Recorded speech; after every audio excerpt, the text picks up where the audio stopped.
L'iPad Air fait son grand retour, même si on a bien du mal à le remarquer.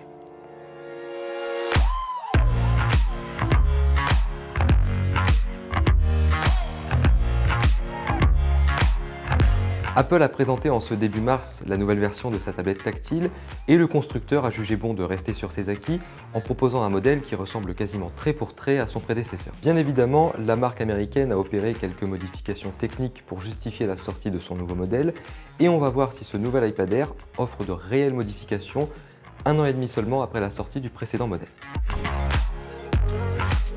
Si vous connaissez les habitudes d'Apple en matière de design, vous savez qu'un form factor est fait pour durer. Et ce n'est pas ce nouvel iPad Air qui prouvera le contraire. Seule nouveauté de cette QV 2022, de nouveaux coloris. En plus de l'inévitable gris sidéral, vous aurez le choix entre du mauve, du rose, le fameux lumière stellaire, et enfin une nouvelle teinte de bleu plus prononcée qui se rapproche davantage de celle de l'iPhone 12 Pro. Pour le reste, on retrouve à l'avant une très belle dalle IPS de 10,9 pouces, avec une luminosité de 500 nits, mais un taux de rafraîchissement toujours bloqué à 60 Hz. La façade est toujours débarrassée du capteur Touch ID qui se retrouve sur le bouton d'allumage en haut, et c'est toujours aussi peu pratique à notre avis, que ce soit tablette en main ou connecté à un clavier. On aurait évidemment préféré un système de reconnaissance faciale, mais Apple le réserve toujours à ses gammes pro. Les boutons de volume se retrouvent toujours sur la tranche droite, et nouveauté par rapport au précédent iPad Air, la position des boutons plus et moins change selon l'orientation de la tablette. La partie audio est assurée par deux haut-parleurs situés en haut et en bas de l'appareil, et pour la connectique, on retrouve un port USB-C en bas de l'appareil et au dos le Smart Connector qui permet de connecter les différents claviers proposés en option par le constructeur. On peut également repérer sur notre modèle l'ajout d'une petite trappe qui permet d'y insérer une carte SIM pour les versions cellulaires. On retrouve enfin sur la tranche droite la zone magnétique permettant d'appairer et de recharger l'Apple Pencil 2, le stylet d'Apple proposé toujours en option qui permet de prendre des notes ou de dessiner. Comme souvent avec Apple, les modifications se retrouvent sur la fiche technique, à commencer par le nouveau processeur qui équipe cet iPad Air. On attendait la 15 Bionic de l'iPhone 13, mais Apple a préféré se tourner directement vers son processeur M1, celui-là même qui équipe l'iMac, le MacBook Pro 13 pouces et l'iPad Pro. On commence à bien connaître cette puce qui intègre 8 cœurs GPU, 8 cœurs CPU et 16 cœurs Neural Engine pour les tâches d'apprentissage machine. Apple affirme d'ailleurs que son processeur maison est 60% plus rapide que l'A14 Bionic de l'iPad Air précédent.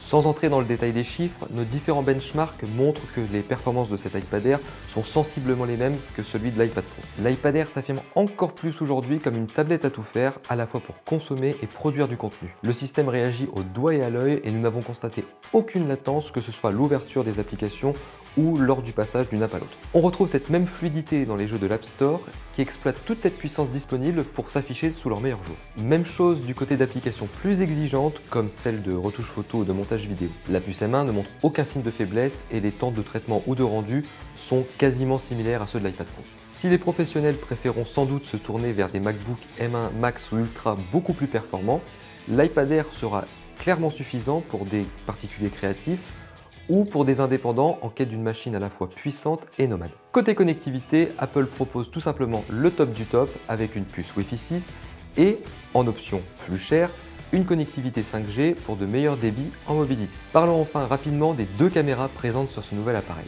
L'objectif arrière de 12 mégapixels est strictement le même que celui de la génération précédente, mais l'ajout de la puce M1 permet à Apple d'affiner le traitement d'image et de proposer le Smart HDR. La vraie nouveauté se situe au niveau du capteur avant qui passe désormais à une résolution de 12 mégapixels et intègre la fonctionnalité cadre centré qui permet de suivre la tête de l'utilisateur lorsqu'il se déplace pendant un appel vidéo.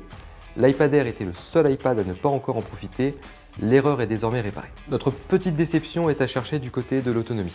Apple annonce toujours 10 heures d'utilisation et nous n'avons pas pu dépasser 10h30 avant de devoir passer par la case recharge. On aurait bien aimé cette fois une petite amélioration, notamment avec l'ajout du processeur M1, mais ce ne sera pas pour cette année. Qui dit iPad dit forcément iPadOS et la pomme poursuit encore cette année son travail d'optimisation et de raffinement de son système d'exploitation pour tablette. Avec iPadOS 15, peu de nouveautés sont à signaler, mis à part l'ajout du mode Quick Note, un système qui permet depuis le coin inférieur droit de l'écran de réaliser un croquis ou de déposer ses idées sans avoir à passer directement par l'application.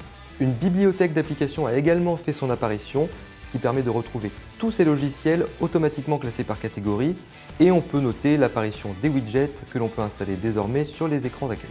Dernière principale nouveauté introduite à la fois par iPadOS 15.4 et macOS 12.3, Commande universelle permet de passer le curseur de la souris du Mac à l'iPad automatiquement sans avoir à changer d'appareil. L'iPad devient alors une sorte d'écran secondaire qui permet de multiplier les applications et d'optimiser son flux de production. Pour cet iPad Air 2022, Apple n'a pas forcé son talent et propose simplement une remise à niveau technique. Pour les technophiles que nous sommes, ce manque de prise de risque s'avère décevant. Mais au final, l'iPad Air reste une machine idéale à la fois pour le grand public, mais aussi pour les professionnels. L'arrivée de la puce M1 offre une puissance de feu très impressionnante pour tous les usages, mais qui permettra également aux utilisateurs de garder leur tablette pendant 4 à 5 ans au minimum. C'est bien simple, l'iPad Air est tellement performant aujourd'hui qu'il peut, à notre avis, remplacer un iPad Pro 11 pouces qui n'a pour lui qu'un appareil photo plus complet, des capacités de stockage plus importantes et la reconnaissance faciale. Ce nouvel iPad Air, très séduisant mais sans surprise, s'adresse donc avant tout à tous ceux dont la tablette commence vraiment à tirer la langue et qui souhaitent une solution fiable et puissante, quitte à y mettre le prix.